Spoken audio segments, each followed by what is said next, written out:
What the is your issue with my guy, Stephen A. Smith? Just when I watch what he does on ESPN, I just feel like he's their boy. He's ESPN's boy. That's how I feel. I mean, if they gave him like a bag, 100-something million. Yeah, this boy. They gave him a bag. He should be their boy. They gave him the 100-something million. What's up? This bruh, man, from the fifth floor.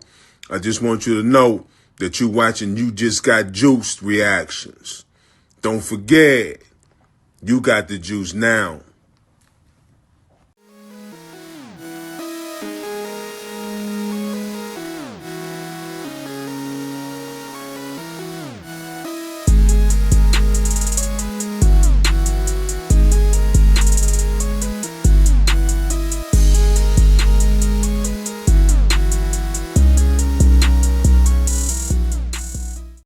What's going on YouTube? It's your boy You Just Got Juice, and we are back at it again with another live reaction video. If this is your first time to the channel, I just want to say thank you for checking me out. And as for today, we reached 911 subscribers, so thank you for everybody else that's tuning back to this channel, just showing this small channel some love. On my way to reach 1,000 subscribers, and just started doing this back in January. So just wanted to give a quick shout out to all y'all for just helping the brother grow his channel. Somebody sent me this video about Corey Holcomb, and he's discussing his issues with Stephen A. Smith. So I wasn't aware he had an issue with Stephen A. Smith. So we're going to dive in and see what he got to say real quick.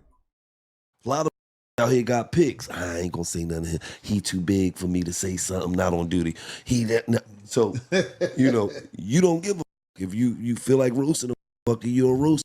But this is what I want to ask you, man. What the is your issue with my guy, Stephen A. Smith?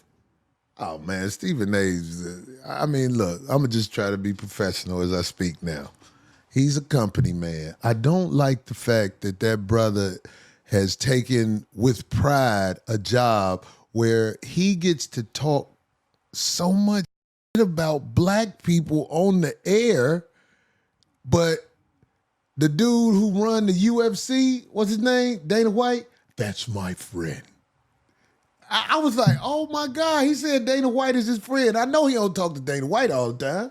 You can't talk to Dana White all the time. Dana White fucking be slapping, including his wife. He did it on TV. So when he said Dana White was his friend, I just really was like, oh my God, this dude, is something wrong with him. I think he believes that he's fair, but he's the opposite of fair to me. I think he talk about black people too much on ESPN. He's the guy, the white people. I mean, he's talking about basketball and football majority of the time, which is predominantly African American, and me personally, I don't think he talk about black people in a bad way. He's talking about sports. Like, I don't know about Stephen A. receive a lot of these criticisms, and again, like, if you want to talk about somebody that's talking bad about black people, then y'all need to go look at Malika Andrews. Now compare that to Stephen A. Smith, and you tell me who's talking bad about the culture.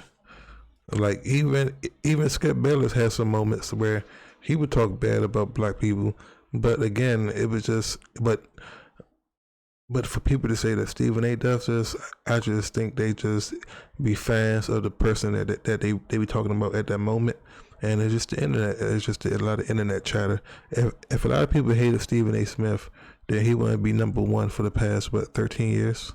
So that's a lot saying, that should be saying a lot right there. People who are in charge, they don't have to say it. Get him to say it. That's what I think Stephen A. Smith is. That's why I go at him. But it ain't like when I see Stephen A. Smith, it's not like... No, it ain't like nothing. Yeah, it ain't nothing like that. Like I said, I saw him in Chicago one day. It was weird.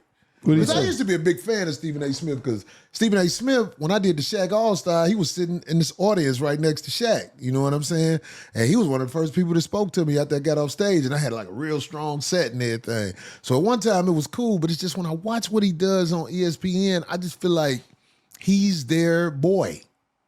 He's ESPN's boy. That's how I feel.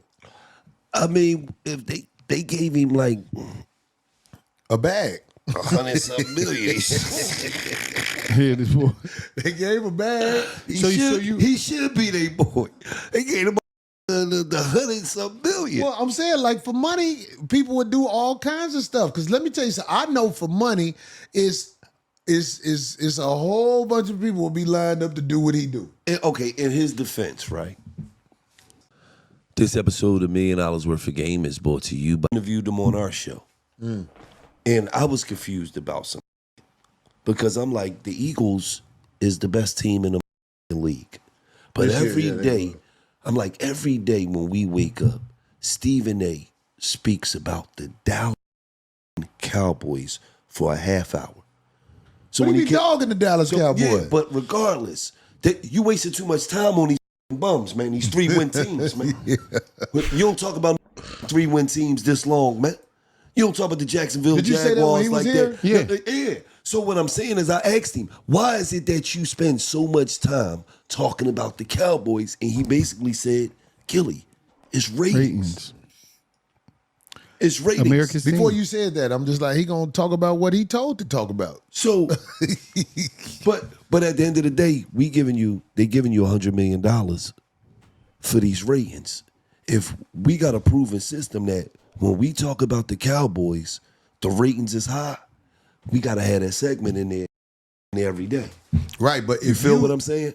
Look, I get that, but if the ratings is high because you talk about your own people and you do it, I lose respect for you, Joe. I can't. So you thinking that he should be more Stuart Scott, Amar Rashad? I don't agree with that. If somebody could post me a clip in the comment section of how y'all think Stephen A. is talking bad about black people, so I can see what y'all see, because I never got that from Stephen A. Smith. Well, I think Stuart Scott was a guy that was fair, and I think by his personality being what it was, the bosses really would have a problem getting him to be anything other than what he is. Stephen A. is what he is, but You gotta understand too, it's a little bland when you say LeBron James is the greatest player that ever played the game. That's it. who said that? What I'm saying is, Steve always got LeBron is the best, but Oh yeah, I get what you said. such and such, but Yeah. so it's all about ratings, man. Like you look at what's going on right now, right? With what was going on in the draft with Shedeur Sanders, right?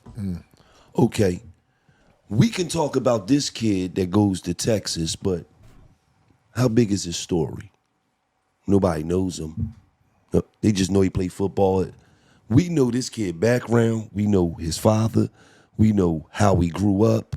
We know. So to wake up every day when the draft is coming up, who we got to talk about? We got to talk about Shedeur Sanders. And then every day you need something to talk about, right? Yeah. So today we going to talk about his draft stock might be dropping because he's arrogant. Throw that out there. Well, I heard his draft stock is dropping because they. I think it's more than the views. So for that story, prime example, people want to be updated on what's going on, and at the same time, they're giving their opinions. So yeah, it's a story, and yeah, it's getting people to click on it, but it's stuff that people want to know about. It's not like do people care about anybody else that's in the draft this year besides Travis Hunter and then Deion Sanders' son? No. So that's the main headline. You go with the headline, and then at the same time, you're giving the people what they want. That's why you're getting your views. So not sure why they're not understanding that. It's kind of like the snake that just eats himself, the infinite snake, or something like that. Say he's arrogant. Okay, the next day we need something else to talk about. Say he might be falling in the draft because the other kid, Jackson Dart, looked good. Okay, now after a month of this, you looking like a f***ing villain and you ain't even did nothing but did everything you were supposed to do to be successful in life. But this is the that brings the ratings in. Well, how can Shador Sanders not be arrogant? He didn't grow up broke. All the kids I know who grew up with money got an arrogance to them.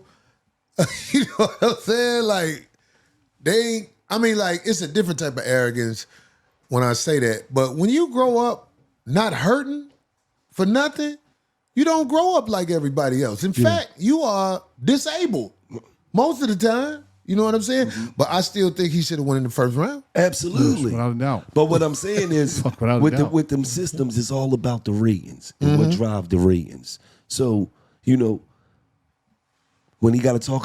Whole time, though, whatever they did out on purpose to get some ratings, like for their YouTube channel, the NFL network and stuff like that, it's like you can't put nothing past anybody these days, man.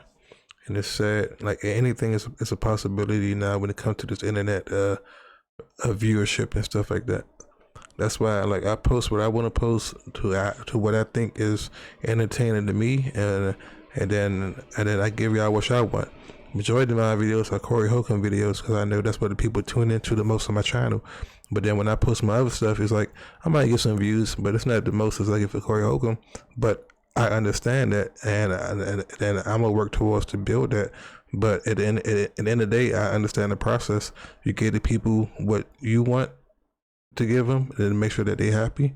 And at the same time, you stay true to yourself by posting the stuff that you want to post that you find to be interesting. And it just happened that I like Corey Holcomb stuff, and it's what the people want. So that's why I give y'all the Corey Holcomb videos, because y'all want to know what he say the same way I want to know. Or in them other videos, if I feel there's something interesting, I post it, and if people want to tune in, they tune in. But and if they don't, they don't. But I'm not going to live my life driving to get people to be clicking on my stuff. I just keep it natural, and if it come, it come. If it don't, it don't. But I'm here just sharing my thoughts and giving my opinions. That's why I made this channel. Other people got different reasons. My reasons was to see how other people think about the same things that I'm seeing or experiencing at the same time. Like the Shannon Sharp case. How do people feel about that? At first, I thought he was kind of innocent. Now I think he might be guilty. Things like that. And then I talk about it, have a debate, and then we discuss it. Talk about LeBron. That shit driving the ratings, man. And obviously, the ratings must be good because they just gave him $100 and something million. I know he got some real power because they always show him from an angle in the front. Because if you see him from the back on the top, it'll bring his ratings down because that hole back there. Yeah, he got that bird nest. He need to go and wear baseball caps on. No, he need to, Steve, come on over, Steve. Come on, man. Fuck it, Go man. and get balls, Right. Steve. Sometimes you gotta let it go. Let it go, Steve. Let that shit go. Headlines and TKO. I didn't know it was that bad till one day I saw it. Wait, he was somewhere where they showed the top. I said, hey, the back go too? Oh, man. Let me ask you a question, man. Just hilarious. Anyway, how do y'all feel about that? Like I said, if y'all could let me know when y'all feel as though Stephen A. was disrespecting a black person, and don't say LeBron James, besides LeBron James, because I don't even think that was a disrespect. But if y'all could put a clip in the comment section or send it to me on my Discord. The Discord information is in the bio, because I would like to see and I would like to talk about this. And then maybe I can react to it on the channel. So that's it for today. Make sure you subscribe. Don't forget to like and comment, and I'll catch you guys next time.